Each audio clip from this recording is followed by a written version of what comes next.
Bonjour à tous, on poursuit avec la Mishnah Vav, la 6e Mishnah du 9e Pérec.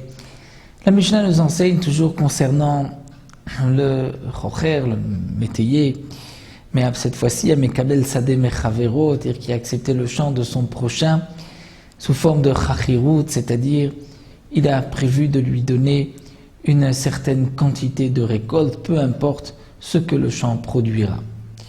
Nous avons vu qu'il y a un haris, un pourcentage, la moitié, le tiers ou le quart, en fonction de la production du champ. Et il y a aussi le chocher, c'est-à-dire que l'agriculteur va semer, récolter, et il donnera au propriétaire une quantité fixe, peu importe la quantité que produira ce champ. Donc le chocher a accepté un champ de son prochain, va'achala chagav, et les sauterelles ont mangé la production. Au nishdafa. Nishdafa, c'est-à-dire que il y a eu un vent chaud et une sorte de tempête et le blé est tombé des épis. Quel va être le dîme?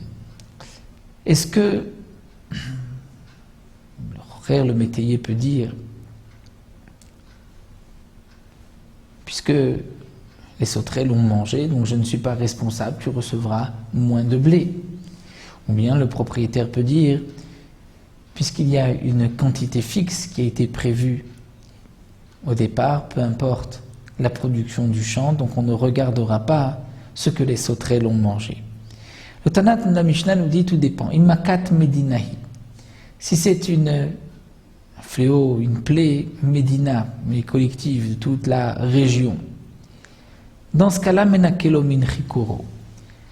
Le métayer, l'agriculteur, pourra enlever une partie, donc en fonction, un pourcentage en fonction de ce qu'il avait prévu, en fonction de ce que les sauterelles ont mangé. Étant donné que ce n'est pas son mazal, ce n'est pas de sa faute, puisque c'est Makat Medina, c'est-à-dire tous les champs du coin, de la vallée, de la ville, du pays, ont été frappés. Donc il pourra, dans ce cas-là, lui enlever une partie de ce qu'il nous avait prévu.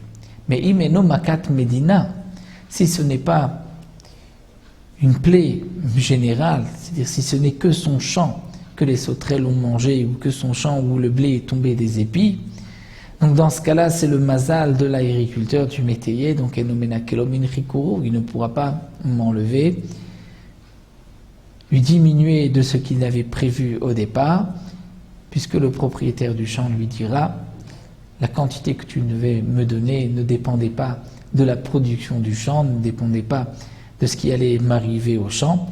Ce qui est arrivé, c'est ton mazal, et donc tu dois me donner la quantité que tu avais prévue au départ. Rabbi Yehuda Omer, Rabbi Yehuda dit tout dépend.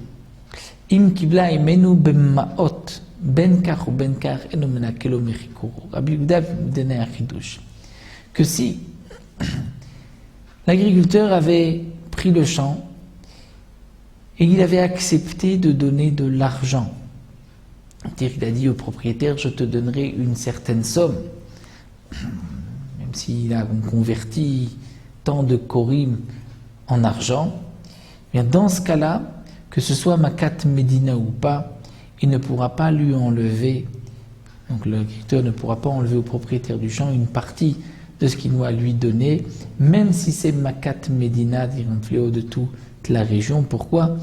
Parce qu'il a prévu de lui donner de l'argent. Et sur l'argent, il n'y a pas eu de xéra, de décret, c'est-à-dire qu'il n'y a pas eu de plaie, de fléau, puisque c'est seulement sur la récolte.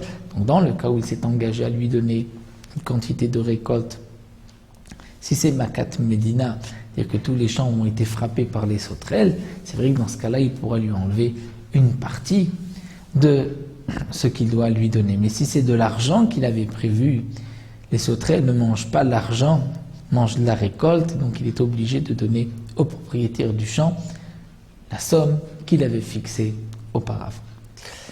Voici donc pour cette Mishnah.